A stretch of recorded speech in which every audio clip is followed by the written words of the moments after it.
કે ગામથી આવો છો? મહેસાણા। બરાબર। અને અગાઉ શું તકલીફો માટે અમૃત પુષ્પ દ્વારકા મુખ્ય સંશોધન કેન્દ્રમાં આવ્યા હતા તમે?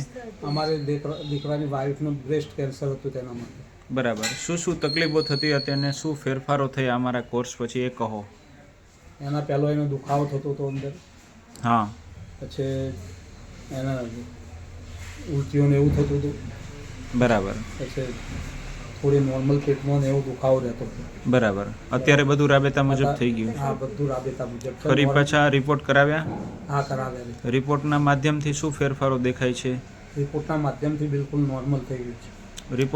રિપોર્ટમાં એકદમ નોર્મલ આવી ગયું છે, નોર્મલ। Breast cancer. હા। અને બીજા કયા પેશન્ટ માટે તમે લઈ ગયા હતા? આશાબેન અમારી દીકરી। એને શું તકલીફો હતી બેનને? એને ગર્ભાશયમાં પાણીની ગાંઠ, ગર્ભાશયમાં પાણીની ગાંઠ હતી।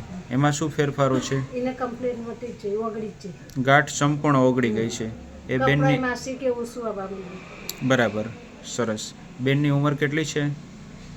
38 વર્ષ ઉંમર છે। એને કેટલા સમયનો કોર્સ થયો બેનને, આશાબેનને? 4 મહિના। 4 મહિનાના કોર્સમાં જ એટલી રાહત થઈ ગઈ છે। ફરી પાછો રિપોર્ટ કરાવી લીધો? રિપોર્ટમાં નોર્મલ આવી ગયું છે કે જે ગાંઠ હતી ગાંઠ ઓગળી ગઈ છે। ખૂબ સરસ। તમારું આખું નામ જણાવો દાદા। સીતારામભાઈ બબલદાસ પટેલ। અને સીતારામભાઈ તમારો મોબાઈલ નંબર જણાવો। 94 288 53 838। બરાબર। કે કોઈ આવી જટિલ તકલીફવાળા દર્દીઓ હોય તો આપણા વિડીયોના માધ્યમથી પણ તમારી પાસેથી અમૃત પુષ્પ દ્વારકા કેન્દ્રનો અભિપ્રાય મેળવે તો લોકોને એક સાચી દિશા મળે અને એક સમાજમાં સારો મેસેજ જાય। જય દ્વારકાધીશ। જય દ્વારકાધીશ।